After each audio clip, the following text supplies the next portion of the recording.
Ese wari uzi ko bimwe mu biryo dukunda cyane bishobora kwangiza imibiri yacu turamutse tutitonze? Kuva ku majuice, amata ndetse n'ibindi biryo bikomoka ku matungo, byose usanga ari byo bikunze gukoreshwa henshi ku isi mu moko atandukanye mu bihugu bitandukanye. Ariko se ndamutse mbabwiye ko hari ikibi cyihishe muri ayo mafunguro akundwa cyane ndetse akunda gukurura amaso ndetse n'ifemba ryacu, mwabyumva mute? Muri iyi video y'uyu munsi reka twimbike tureba ingaruka zo kurya ibikomoka ku matungo n'uburyo twazigabanya tugira amahitamo mazima. Reka twanzike. Icyambere, kwanduzwa na bagiteri ndetse na virusi. Mbere na mbere reka tuvuge ku kwanduza ibikomoka ku matungo, cyane cyane ibibisi cyangwa se bidatetswe. Iyo ngo bishye neza nk'inyama, inkoko, amagi ndetse n'ibyo kurya byo mu mazi, ni isoko ya bagiteri, mikorobe mbi cyane ku kiremwamuntu. Aho twavugamo nka salmonella, E. coli ndetse na listeria. Izo bagiteri zishobora gutuma ibiryo byandura cyangwa se food poisoning, bikuzuramo uburozi bigatuma umuntu aribwa mu nda, agahitwa, akaruka, bikaba byanatuma ajyanwa mu bitaro by'igitaraganya. Ariko kenshi ibyago bituruka ku kuba ibyo biryo biba bitateguwe neza cyangwa se ngo bitekwe bishye neza.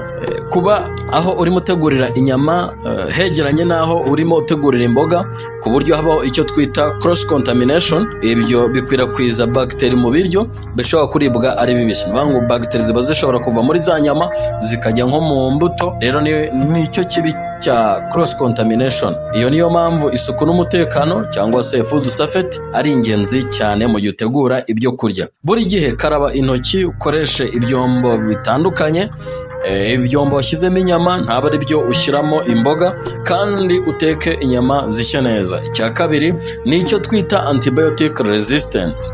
Guca intege imiti irwanya cyangwa se yica bagiteri ntibe igishobora kuvura. Aborozi benshi bakoresha antibiotics bavura amatungo yabo, yaba inkoko cyangwa se inka. Igitangaje ni uko ubushakashatsi bwagaragaje ko gukomeza gukoresha izo antibiotics bavura amatungo hanyuma abantu bakarya izo nyama byatumye udukoko dutera abantu indwara cyane ziterwa na bagiteri, urugero nk'inkorora, tuba tutacyumva antibiotics cyangwa se imiti. Usanga ugiye kwivuza inkorora ariko warya imiti ntukire. Kenshi iyo turiye inyama cyangwa se tukanywa amata, izo bagiteri zitwinjiramo.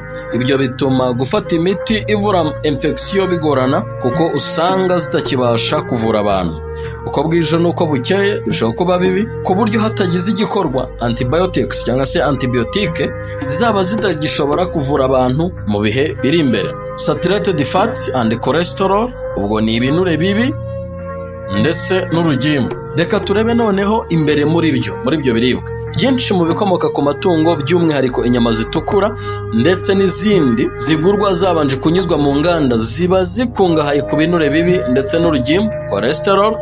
Gukomeza kurya byinshi muri ibyo byo kurya bituma ibinure byirunda mu mijyana cyangwa se imiyoboro y'amaraso arteries, bigatera umuvuduko w'amaraso, bikanongera ibyago byo kurwara indwara z'umutima. Ntabwo mbabwiye ngo ntimubirye, ariko murye bike, nimubishobora munabireke. Moderation is the key. Mugerageze kubisimbuza ibyo kurya bitagira ingaruka bikomoka ku bimera. Twabaha urugero nk'ibishyimbo, ubunyobwa, amashaza cyangwa se soya. Inyama zanyujijwe mu nganda na kanseri. Icyo ni icya kane. Iki cyo kirakomeye cyane. Umuryango mpuzamahanga wita ku buzima OMS cyangwa se WHO washyize izo nyama mu byitwa carcinogenic, bivuze ko byongera ibyago byo kuba umuntu yarwara kanseri, cyane cyane colorectal cancer cyangwa se kanseri ifata amara yo hasi manini ndetse no mu kibuno. Kubera iki? Kubera chemicals cyangwa se ibinyabutabire byongerwamo kugira ngo zishobore kubikwa igihe kirekire zitangiritse. Aho twavugamo nka nitrate cyangwa se na nitrite.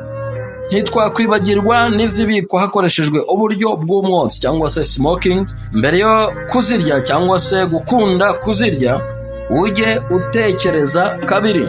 Hormones, imisemburo iba mu bikomoka ku nyamaswa. Icyo ni icya gatanu. Akandi kaga ni imisemburo cyangwa se hormone irimo ikoreshwa mu matungo uyu munsi ngo akure vuba, urugero mu nkoko, cyangwa se umukamo wiyongere. Ibyo murabizi ko bikunda gukoreshwa mu nka cyangwa se n'ikimasa kugira ngo gikure vuba. Iyo misemburo yangiza icyitwa endocrine system mu muntu. Iyo system niyo ishinzwe kuvubura imisemburo mu mubiri igahita iyohereza mu maraso ngo ijye mu bice bitandukanye by'umubiri.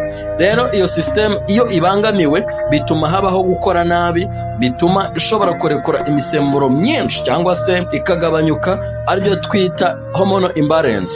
Ibyo bishobora kurangira biguteye kanseri mu gihe kiri imbere. Mu gihe ugiye guhaha ibyo kurya, reba kuri lebo cyangwa se etikete niba handitseho hormone free cyangwa se organic. Niba ugiye no kugura amagi, urebe cyane cyane mu borozi borora inkoko za kinyarwanda. Birakomeye. Icya gatandatu nicyo cyitwa mercury ndetse na toxins. Ikinyabutabire cyitwa mercury ndetse n'uburozi biba mu nyamaswa zo mu mazi. Abantu benshi dukunda ku bakunda ibyo mu mazi, aka ni akanyu.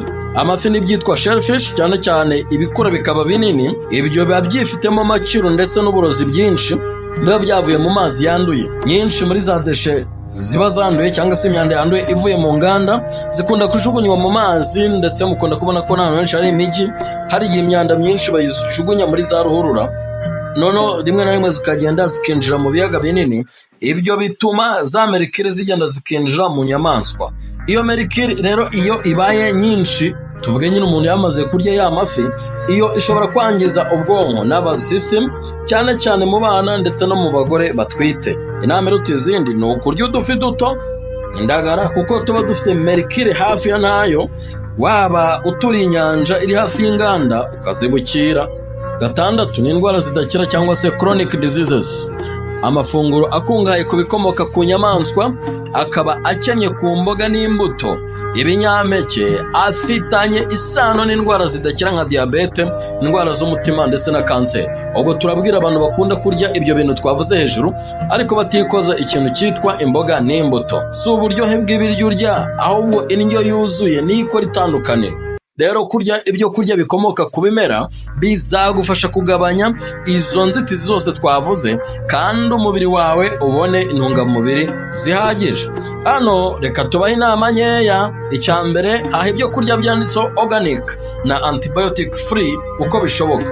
Ubwo iyo tuvuze organic ni ibiryo biba bitatewe iyo miti twagiye tuvuga hejuru. Icya kabiri, teka inyama zishya neza. Icya gatatu, gabanya cyangwa se ureke gukoresha inyama zitukura cyangwa se zanyujijwe mu nganda. Icya kane, kunda gukoresha ibyo kurya bikomoka ku bimera. Buri gihe gira isuku mu gikoni cyawe. Abantu benshi ntabwo biteza isuku mu gikoni. Noneho rero kandi amafunguro akomoka ku nyamaswa wayakoresha, ariko kumenya no kuzirikana ibibi byayo ko twabivuze haruguru byagufasha kugira amahitamo mazima. Niba wumva iyi video hari icyo igufashije, ntiwibagirwe gutera comment, tubwire uko ubyumva, mbese like ndetse na subscribe. Wowe urabyumva ute? Ese uramutse ufashe umwanzuro, urumva wayo mafunguro wayasimbuza iki? Tubwire uko byumva. Thank you.